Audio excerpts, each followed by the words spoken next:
And in this particular video we'll discuss most of the part related to the theories of quadratic equations, and we'll do some problems related to this topic, related to these theories, right? So let's start the video by showing you the first presentation, which is the formation of equation with given roots, right? So you guys have already some of the ideas that how we can write down a quadratic equation, right? A quadratic equation is simply looking like ax square plus bx plus c equals to 0, where all the coefficient terms, which is a, b, c, are reals, and the coefficient of x square, which is a, should not be equals to 0, right? You guys already know about this particular thing, right? So here the particular form is formation of equation with given roots, right? So you guys already know that this is the general form of a quadratic equation, and we have to form that why alpha and beta are the roots of this equation, and how we can write down that alpha plus beta equals to minus b by a, and alpha into beta equals to c by a, right? We will prove in this particular slide. So first of all, since a is not equals to 0, then this particular equation, which is x square plus bx plus c equals to 0, can be written as x square plus b by a x plus c by a equals to 0. We are just dividing by a on both sides, right? Since a is not equals to 0, then we can divide by a, right? So the equation we will get is this. We are just write down this equation as number 1 equation, right? So let alpha comma beta are the roots of this equation, roots of the equation 1, right? If alpha and beta are the roots of this equation, and you know the variable is x, so we can write down 1. So we can write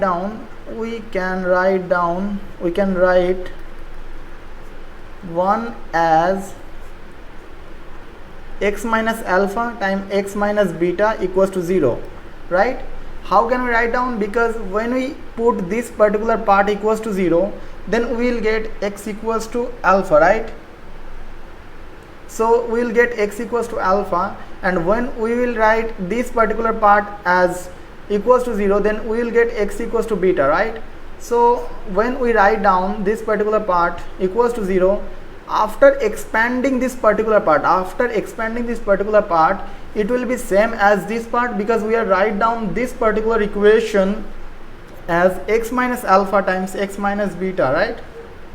So when we multiply these particular terms, we will get x square minus beta x, right, minus alpha x, and plus alpha times beta equals to 0, right? We are just simply multiplying this particular part.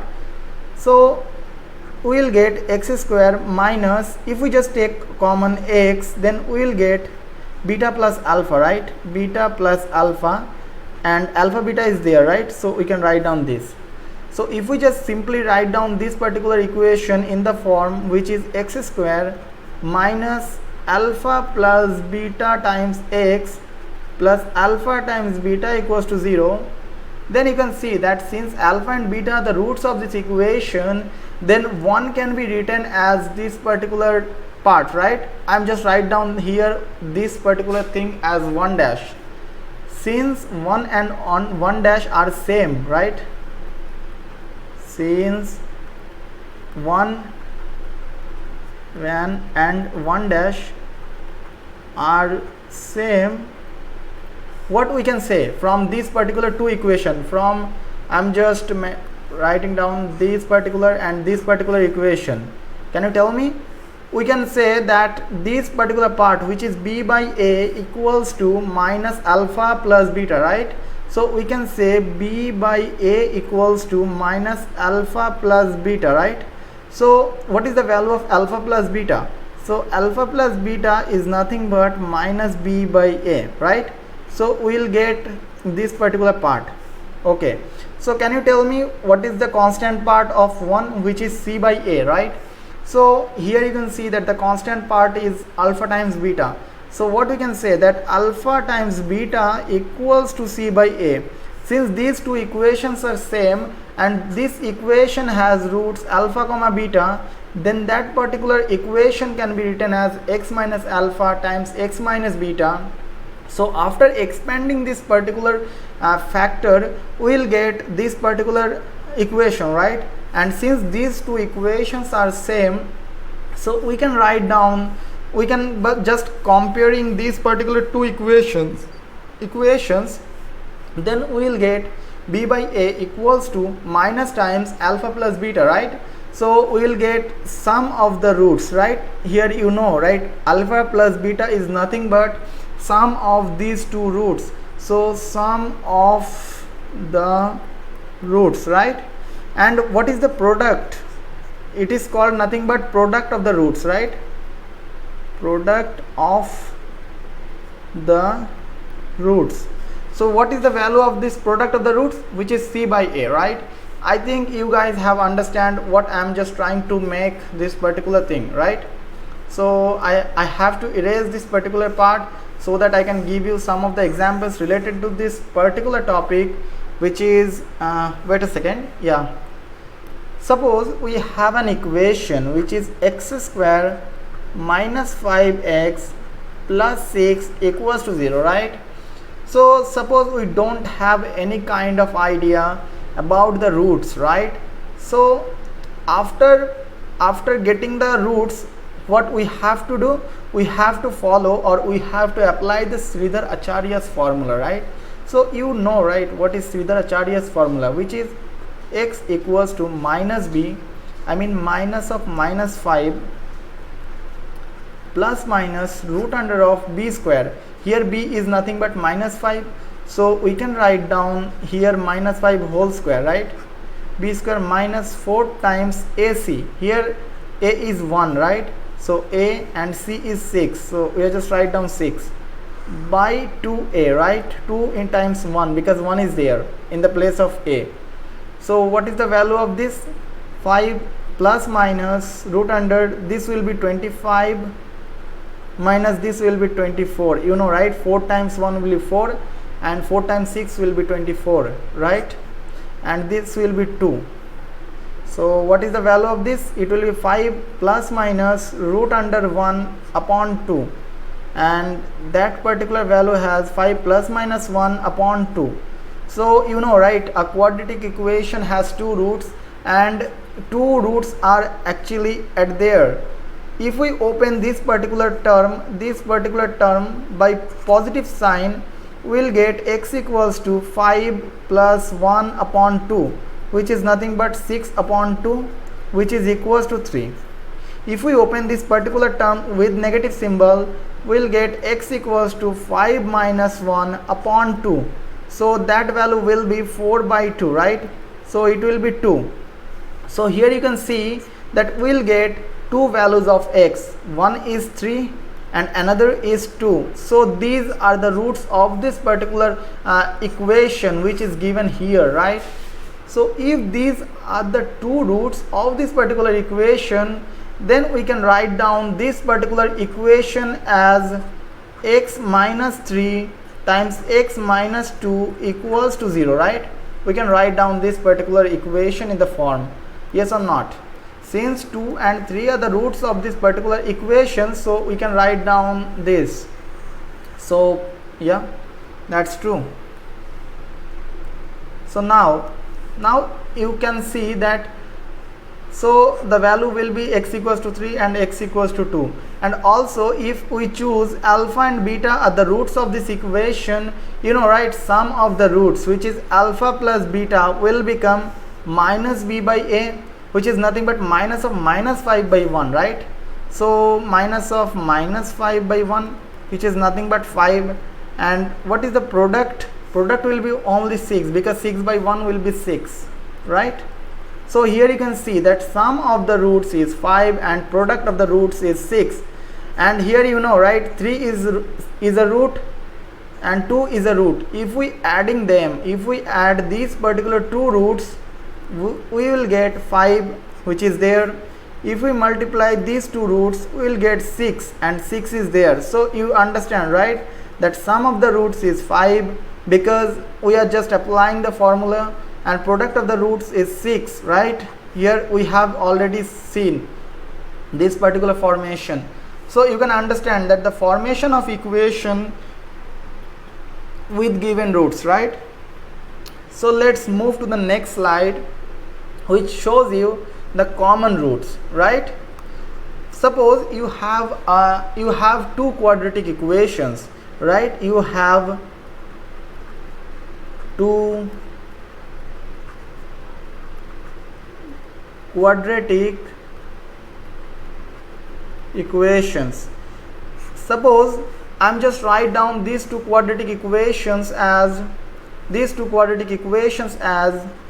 a1 x square, okay, plus b1x plus c1 equals to 0, right?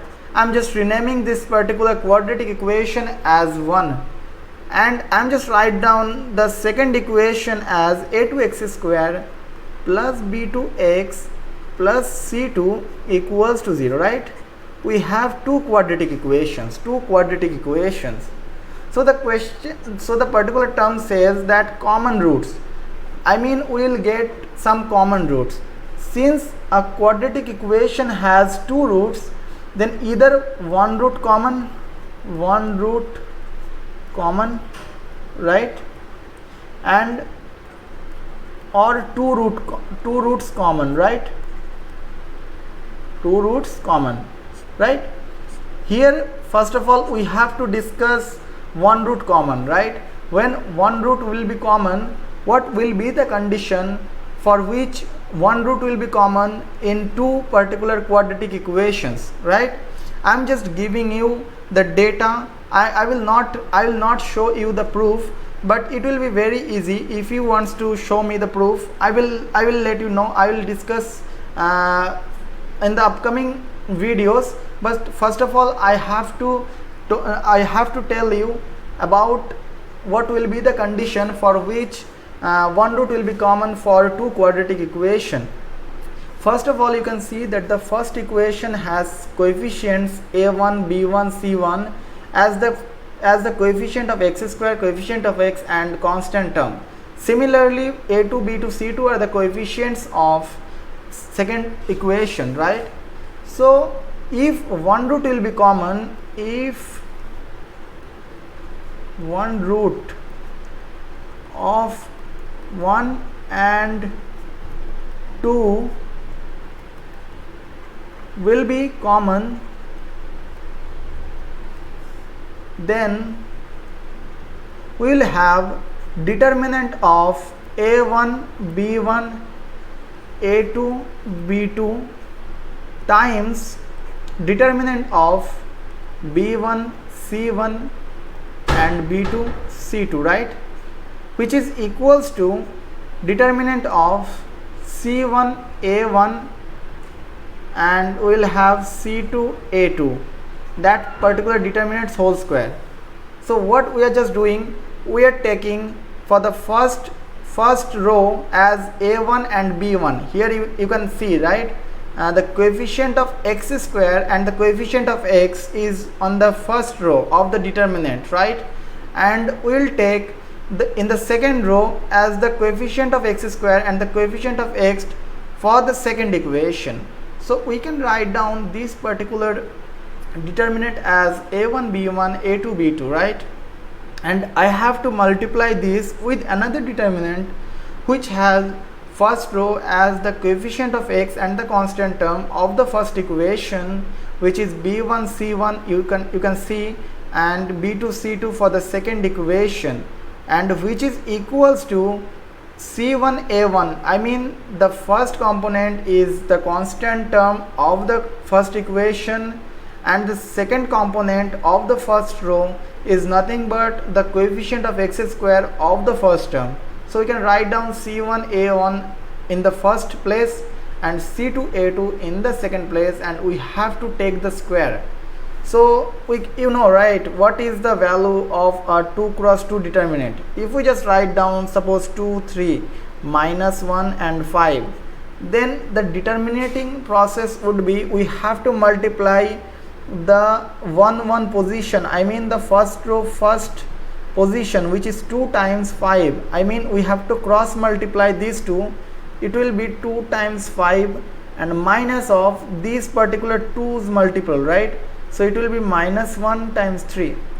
So we will have 5 times 2 is nothing but 10, minus of minus will be plus times 3, it will be 13. So if we just generally write down as A1 B1 A2 B2, so can you tell me what is the value of this particular determinant? It will be A1 B2 minus A2 B1, right? A2 B1. So you can understand what is determinant is, but we will discuss in the further lecture when determinant will start, right? So similarly, if we solve this particular determinant, we will have A1 B2, yeah, A1 B2 minus A2 B1, right? Minus A2 B1. Similarly, for the second determinant, we will have B1 C2, which is B1 C2 minus B2 C1, right? B2 C1, which is equals to C1 A2. I can write down A2 C1, right? A2 C1 minus C2 A1. I can write down A1 C2, which whole square, because square is there, right? So this is actually the condition for which one root is actually exist. You can solve by your own. I will send you a hint so that you can actually solve by your own. Okay, yeah. So first of all, wait a second.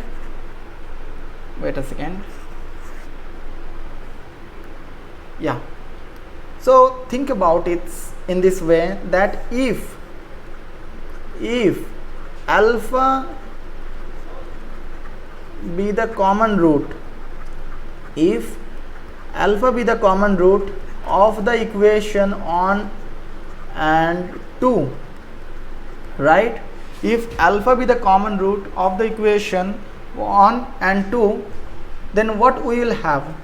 We will have A1 alpha square, right, plus B1 alpha plus C1 equals to 0, because alpha is the root. So alpha can be satisfied this particular one equation, right? Similarly, alpha is the root of the second equation, so we can write down these two as A2 alpha square, right, plus B2 alpha plus C2 equals to 0, because alpha is the root. So alpha will be satisfied this particular equation, right? So you are just trying to cancel first the alpha square.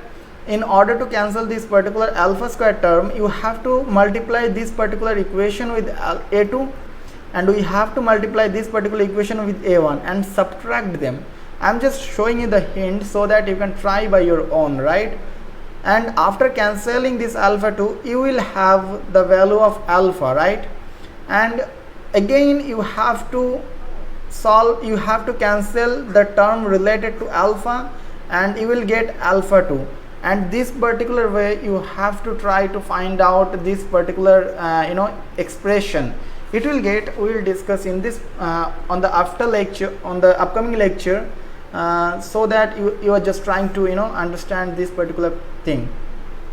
So this is the hint. You can try by your own, so that you can understand what is actually a common root would look like. But this is the general formula which you have to set in your mind, so that you can solve lots of questions, right? So let's move to the next topic, next slide, which shows you a question, right?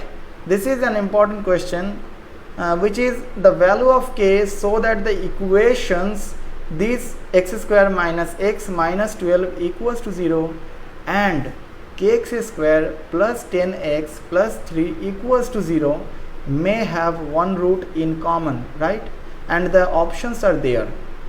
right? So what the question says, the value of k. So we have to find out the value k, right? So that the equation, this equation and this equation may have one root in common, right? So these two equations may have one root in common, right? So the equations are, I'm just write down here the equations, which is x square minus x minus 12 equals to 0. So I'm write down this equation as the first equation, and I'm writing down the second equation as kx square plus 10x plus 3 equals to 0, because the second equation is there, right?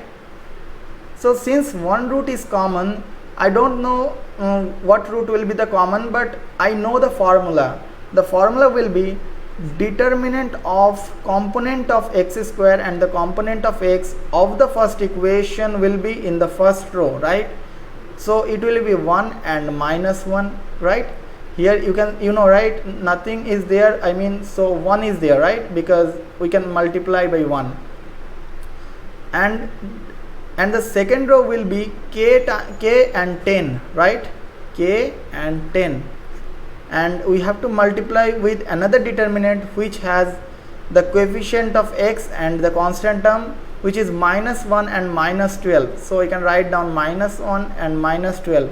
Similarly, we will have 10 and 3 on the second row, right? 10 and 3, which is equals to the determinant of constant term and the coefficient of x square, right, in the first row. So we will have minus 12 and 1.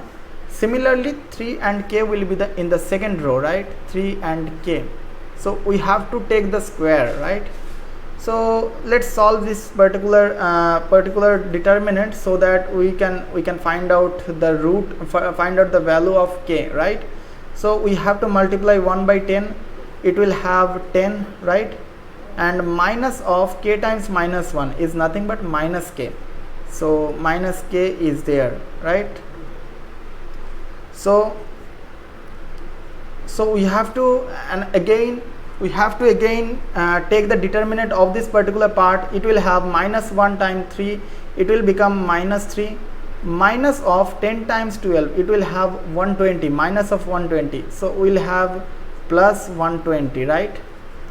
Equals to minus 12 times k, it will be minus 12k, right? Minus 3, right? That part whole square. So what is the value? We will get 10 plus k, right?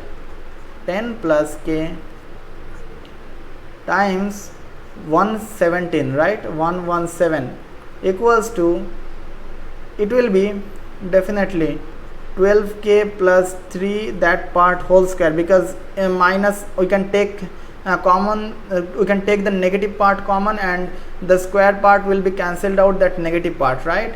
So we will have 117 times 10 plus k equals to, I can take common 3, right? So it will have 3 times 4k plus 1, that part whole square, right?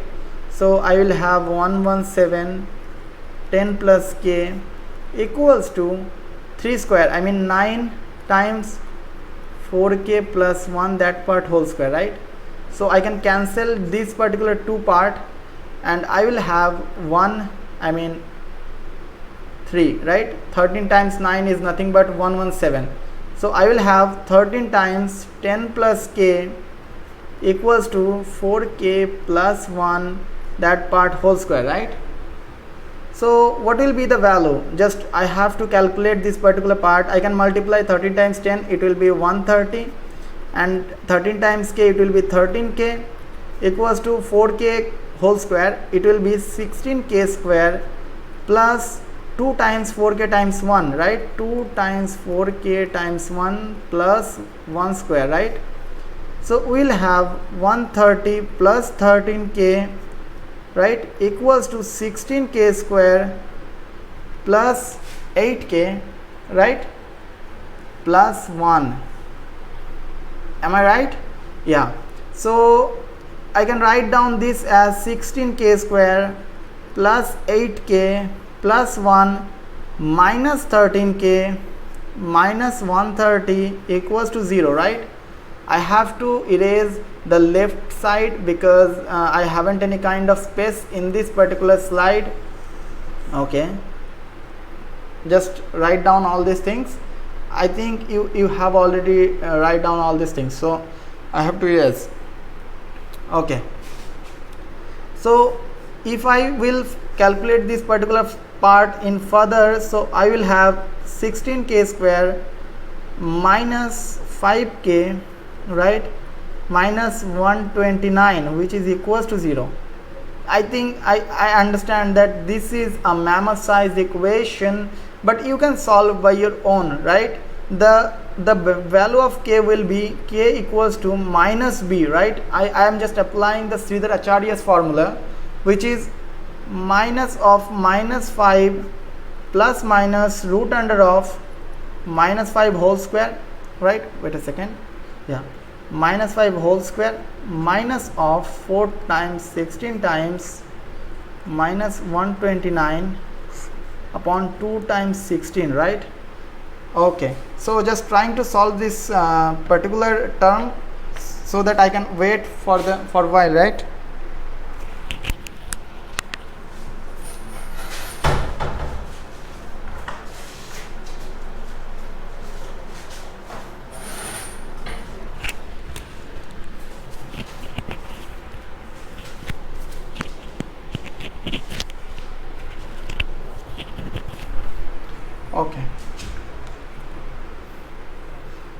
Okay, so can you tell me what is the value of this particular function? It will be 5 plus minus root under 5 square, it will be 25, right? Plus, because minus and minus times will be plus, right? 4 times 16 times 129. So what will be the value? 4 times 16 times 129, it will have 82256, right? I think wait a second please, I'm just look into the particular calculation because I don't think it will come like that. Wait a second. 13 times 10 plus k, it will be 9 times 4k whole square. Yeah, so yeah,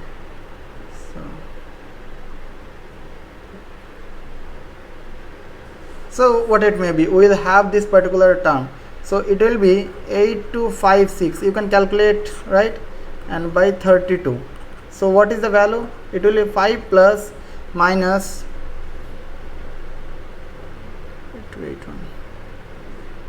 it will be 91, right? What is the value of this? It will be 91. When you calculate this particular part and taking the square root, it will be 91 by 32, right? So I have to take I have to erase the right hand side. Yeah, okay, so you can understand, right? K will be this particular value. So if we express this particular part with plus sign, it will have k equals to 5 plus 91 upon 32. So what will be the value? It will be 96 upon 32, right? 96 upon 32. So can you tell me what is the value? What will be the value? It will be 3, right? It will be 3. And if we just expand this particular thing with minus sign, it will have 5 minus 91 upon 32. It will have minus, can you tell me what is the value? Can you tell me please? Yeah, it will be 86, right? 86 upon 32. We can just take 2 common from the numerator and denominator. So we will have minus 43 upon 16, right? We can write down this. So we will have 2 values of k. One is 3 and another is minus 43 by 16, right? So option B and option D are the correct option. So you can understand, without any formula you will face a lot of difficulties to solve this particular equation, right? So you have to always recall the formula in your mind so that you can solve these types of questions, right? So what we are just trying to do, we are just using the formula for which we will get a quadratic equation in K, and we are just applying the Sridhar Acharya's formula. Sridhar Acharya's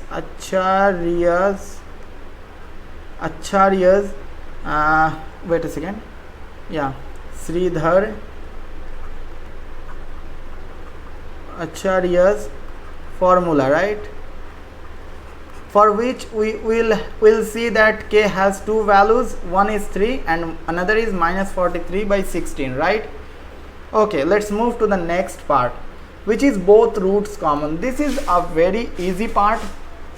When two quadratic equations is given to you, right? Suppose two quadratic equations is given to you, okay? One is a1x square plus b1x plus c1 equals to 0, and another quadratic equation is given to you, which is a2x square plus b2x plus c2 equals to 0, right? This is the first equation and this is the second equation, and it says that both roots are common. So both roots are common. So if alpha comma beta are the roots of 1, then alpha comma beta are also the roots of 2. So you can understand, if alpha beta are the roots of this particular function, then alpha beta will be the roots of this particular function, right?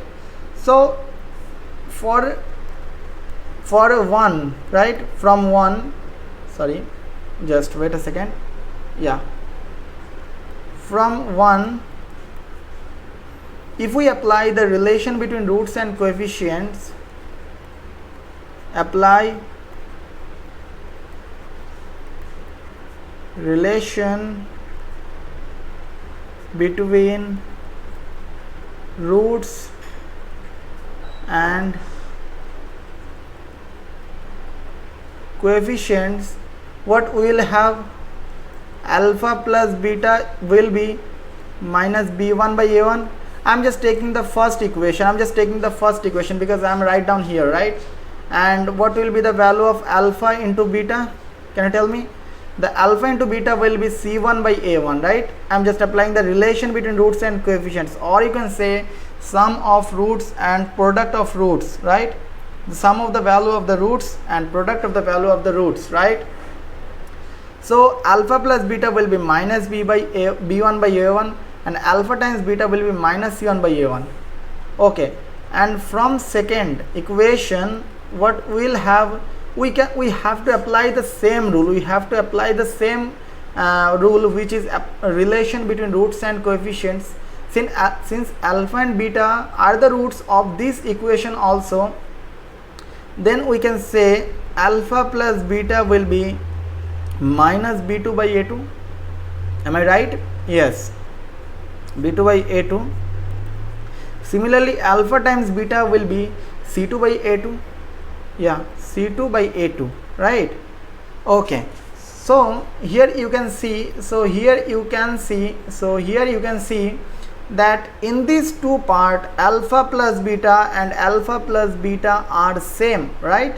Alpha plus beta and alpha plus beta same, and in these two part, alpha times beta and alpha times beta are same, right? So from these two part, we can equate this part equals to this part, right? So we'll have b1 minus b1 by a1 equals to minus b2 upon a2, right? So if we just cancelled out negative symbol, we'll have b1 by a1 equals to b2 by a2, right? We'll get a relation, between the coefficients a1 b1 and a2 b2 when both roots are common. And when we equate alpha times beta and alpha times beta, from these two relation we'll have c1 upon a1 equals to c2 upon a2. So you can see we will get another equation, another relation in between a1 a2 c1 c2, right? So we have to make something more interesting, right? So here you can see from this relation, right, I can say b1 by b2 equals to a1 by a2, right? b1 by b2 equals to a1 by a2, right? Okay, so I can say this, from this relation we can say c1 by c2 equals to a1 by a2, right? So I have to erase some part so that I can write down all these details. I'm just yeah, I have to erase that part. Yeah, so here you can see that from this particular part and this particular part, we can say that a1, so we can say that what we can say, a1 by a2, which is equals to b1 by b2, and b1 by b2 is nothing but equals to c1 by c2, right? Because a1 by a2 equals to c1 by c2, right? And b1 by b2 equals to a1 by a2. Similarly, b1 by b2 will be equals to c1 by c2. So that is actually the relation, right? So what we have learned is when two quadratic equation is given to you, which is a1x square plus b1x plus c1 equals to 0, and another quadratic equation will be a2x square plus b2x plus c2 equals to 0, then if both roots are common, then the relation will be a1 by a2, which is equals to b1 by b2, which is equals to c1 by c2. What I am written down here, the coefficient of x square of the first equation upon the coefficient of x square of the second equation is equals to the coefficient of x of the first equation upon the coefficient of x of the second equation, which is equals to the coefficient, the constant term, or you can say the coefficient of x to the power 0 of the first equation upon the constant term, or you can say the coefficient of x to the power 0 of the second equation. So this is actually the relation when both roots are common, right? Okay, so I think you got my point. So I have to move to the next slide. So you have to write down all these things. Okay, so let's move to the next slide. Oh, this is very interesting part, which is graph of a quadratic expression, right? In the lecture 1 I have already told you that ax square plus bx plus c is not a quadratic equation. This is called a quadratic expression. But when we equate with this particular quadratic expression with 0 or any constant number or any linear term, linear expression, then it will become a quadratic equation. So this is, here you can see that this is an expression. So if we have y or fx, so fx equals to ax square plus bx plus c, a quadratic expression, and definitely a, b, c are the real terms, and a not equals to 0, right? If we have this quadratic expression, then the shape of the curve, which is y equals to fx, like this particular function's curve is a parabola, right?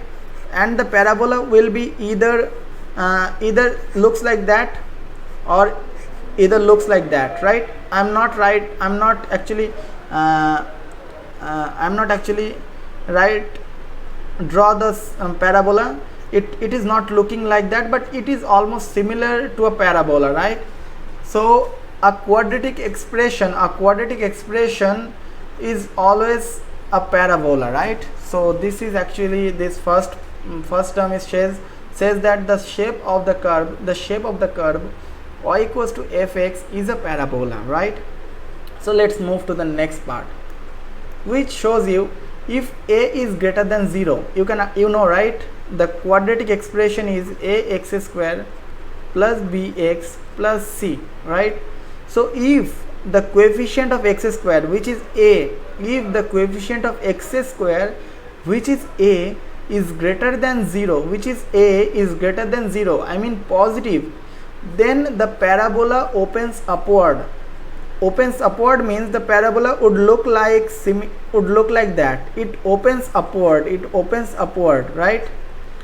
And if for that equation a is less than 0, I mean the coefficient of x square is a negative number, then the parabola will be opens downward, I mean looking like that, this particular shape, right?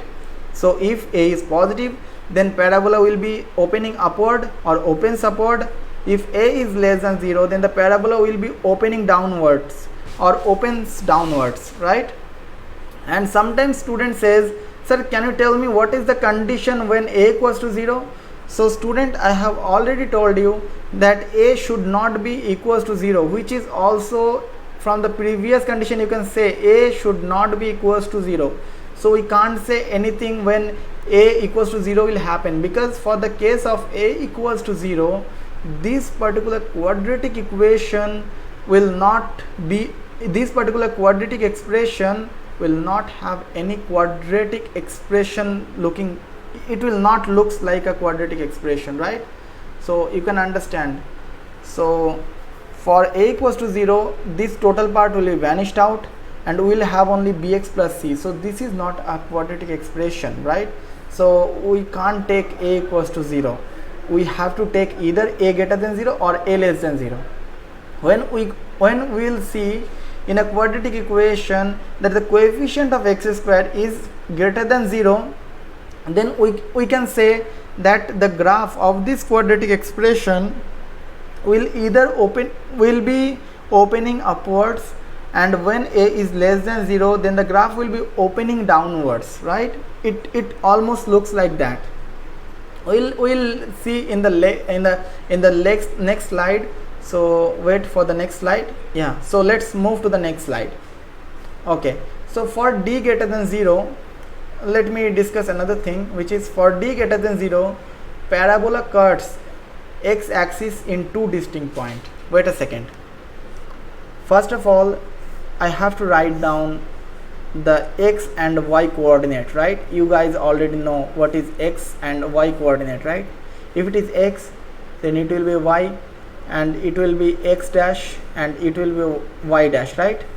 So if d greater than 0, right, then the parabola will cut the x axis into two distinct points. So you know, right, quadratic equation has two types of parabola. One is opening upward, another is opening downward, right? If opening upward parabola will happen and d greater than 0 exists, we know, right, for d greater than 0, the roots, right, alpha and beta will be real numbers, right? So the parabola will cut the x axis, because we will have x equals to alpha and x equals to beta. Suppose alpha is there and beta is there, and the parabola will open upward, then the parabola will cut the x axis in the alpha and the beta, right? And if it is opening downward, then the parabola will cut the x axis in alpha and beta, and like that.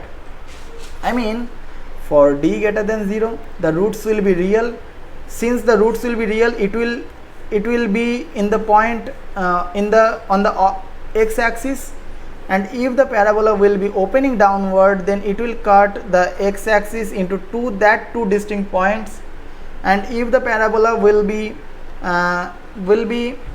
on the opening downwards, it will cut the x axis into two distinct points and opening downwards, like that, right? If suppose these two are the points, these two are the roots, then and the parabola is opening upwards, then the parabola will be similar like that. If these two are the points and parabola is opening downwards, then the parabola will be like that. So where the parabola cuts, these points are called the roots, and since d greater than 0, roots are positive.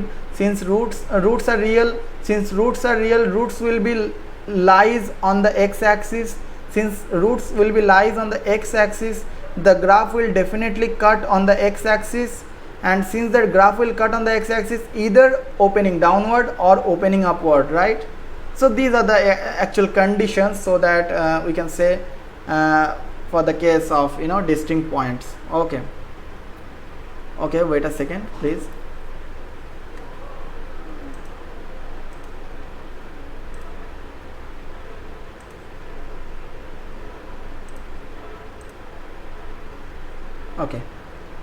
Okay, let's move to the next slide, which is this, right?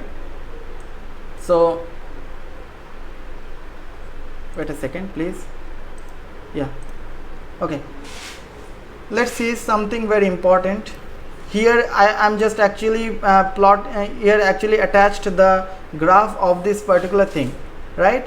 Since this is an x-axis, this is the x-axis which actually written here, and suppose a greater than 0, right? A greater than 0, and I have already discussed that for a quadratic expression which is ax square plus bx plus c, if the coefficient of x, which is a, is greater than 0, then the parabola of the quadratic expression will be opening upward.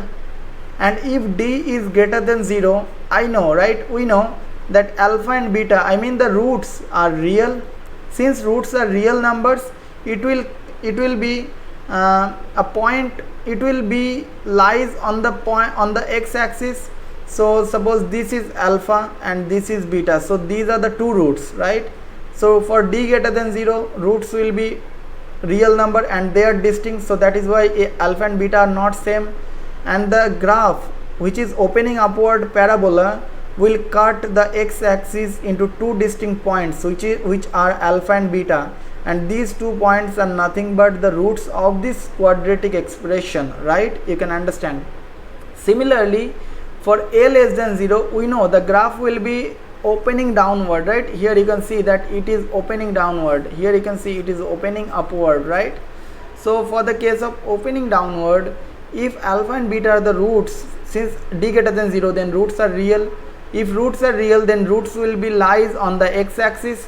So if alpha is this and beta is this, then this particular graph will cut the x-axis into two distinct points, and these distinct points are nothing but the roots of the quadratic equation, right?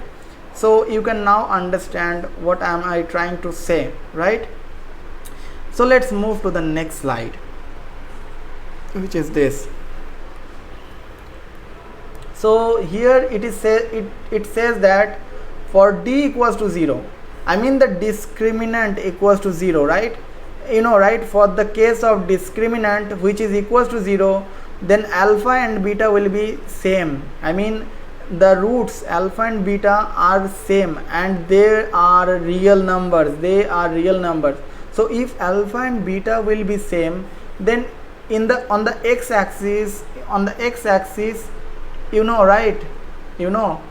that on the x-axis it will have only one point. If it is alpha, then it will be beta, right? So you can see, and since a is greater than 0, if a is greater than 0, then the parabola will be opening upward. And for the case of d equals to 0, the roots will be same, the roots will be equal, and roots are real, so root will be lies on only one point on the x-axis. Roots will lie on the x-axis at a one point, so the graph will cut the x-axis only on the one point, right, which is this. So this is actually, these are the roots and roots are same. Similarly, if alpha is a is less than 0, I mean the coefficient of x square is less than 0, then the graph will be opening downward, which is the necessary condition, right? And also if d equals to 0, similarly the alpha and beta will be same, and alpha and beta are real numbers. Since alpha and beta are real numbers, then it will cut on the x-axis, because real numbers are always lies on the x-axis, which is the real line. So this will cut the only point which is alpha, and we can say alpha equals to beta. So that is the case for d equals to 0. So let's move to the next slide. This is a very interesting part, which is for d less than 0. You guys already know, for the case of d less than 0, I mean if the discriminant is negative, then definitely the roots will be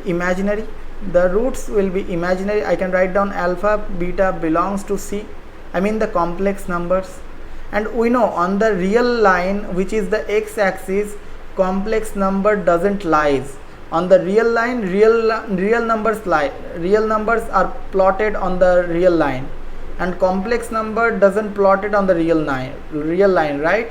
Suppose we have x and y coordinate, and this is 1 and this is suppose 1 point. So that point is nothing but called 1 plus I times 1. If I just pointed out that particular point, I'm just write down here. If I just point out that particular point, suppose it is on the x-axis, it will have 2, and on the y-axis it will have suppose 3.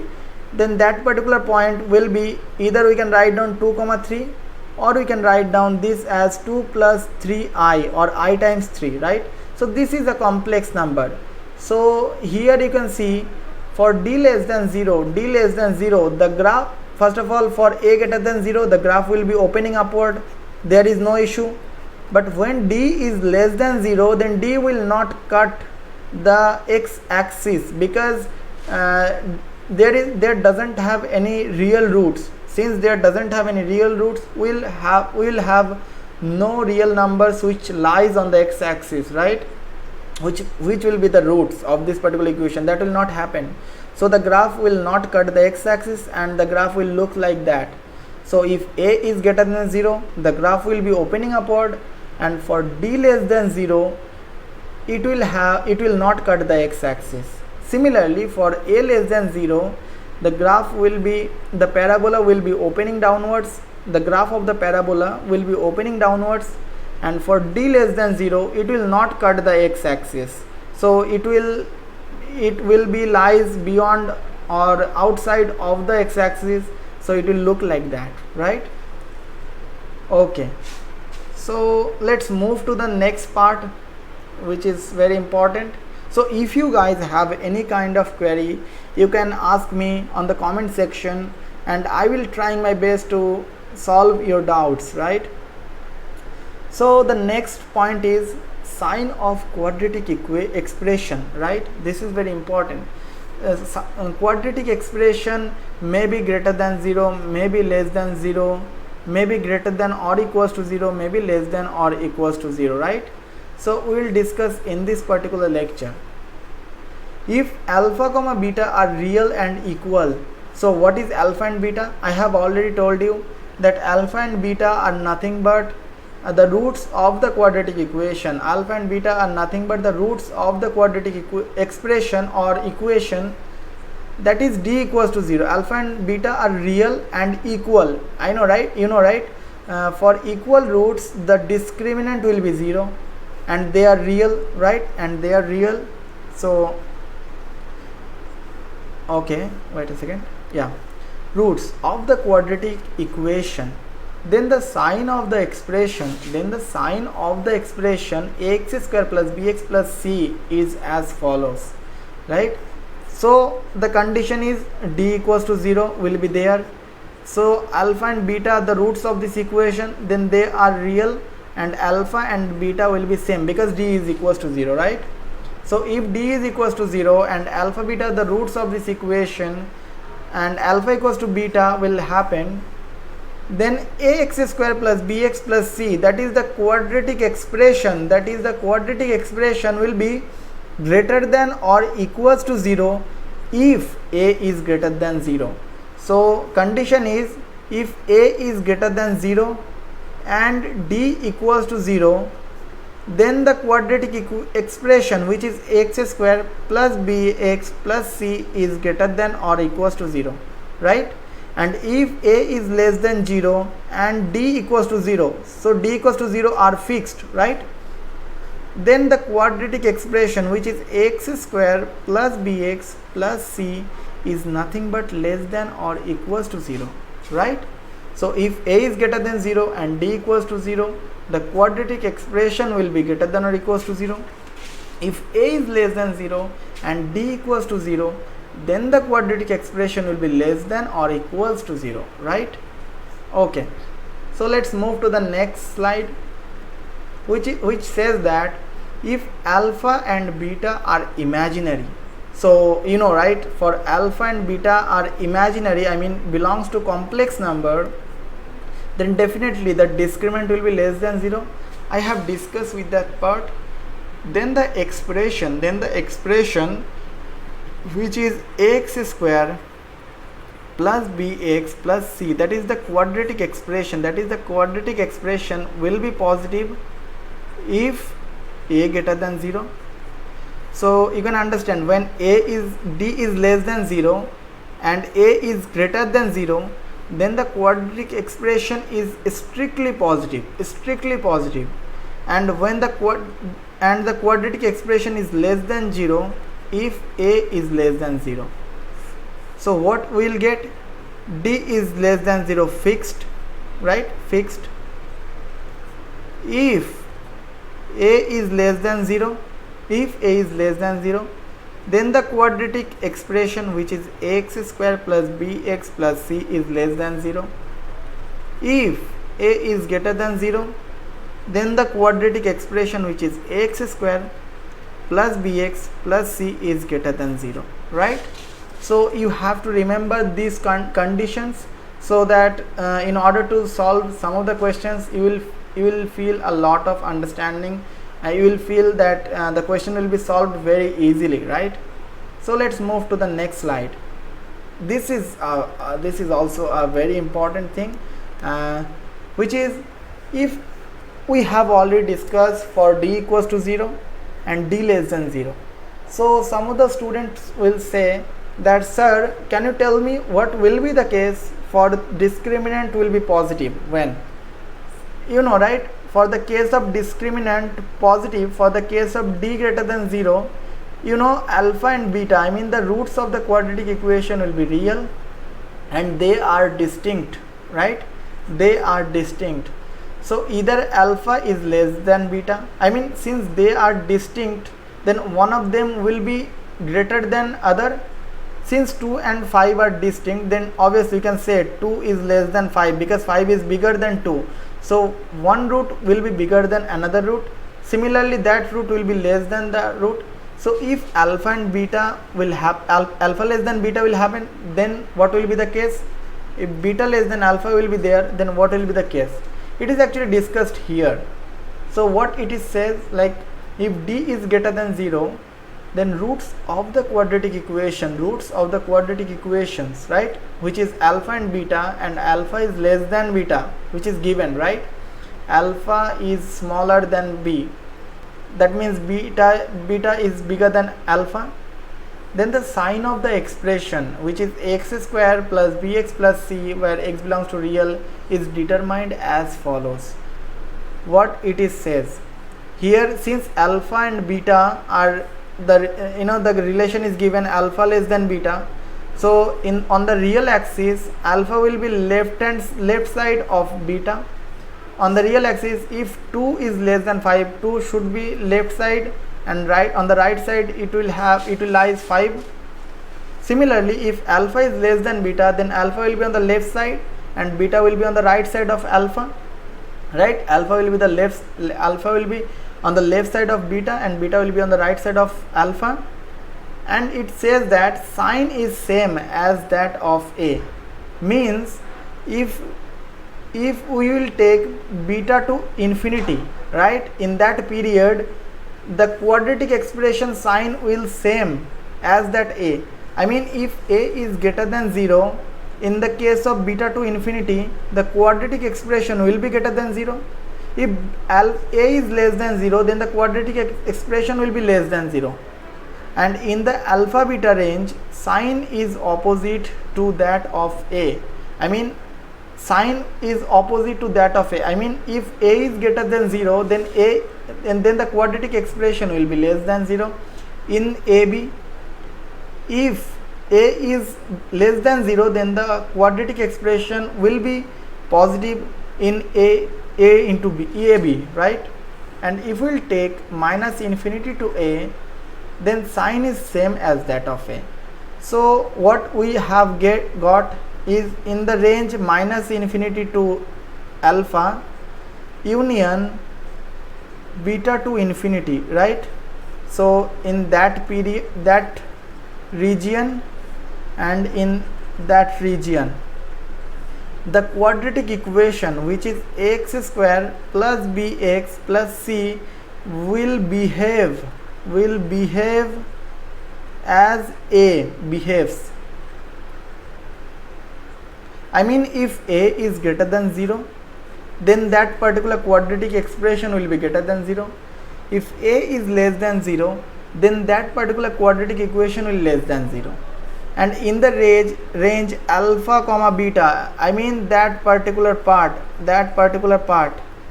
right? If A is less than 0, then the quadratic expression, I am just writing down this particular closed circle, which means x square plus bx plus c is greater than 0, because sign is opposite to that of A. I mean, if A is less than 0, then the quadratic expression will be greater than 0. If A is greater than 0, then the quadratic expression, which is x square plus bx plus c, is less than 0, right? You can understand. So you will try some of the questions, arbitrarily taken questions by your own, so that you can understand what I have actually trying to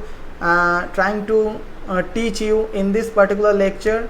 And I will give you some of the examples in the future videos, so that you can actually solve these questions. Otherwise, you can arbitrarily take anything, any questions, any quadratic equation by your own, so that you can understand what the theory actually looks like, right?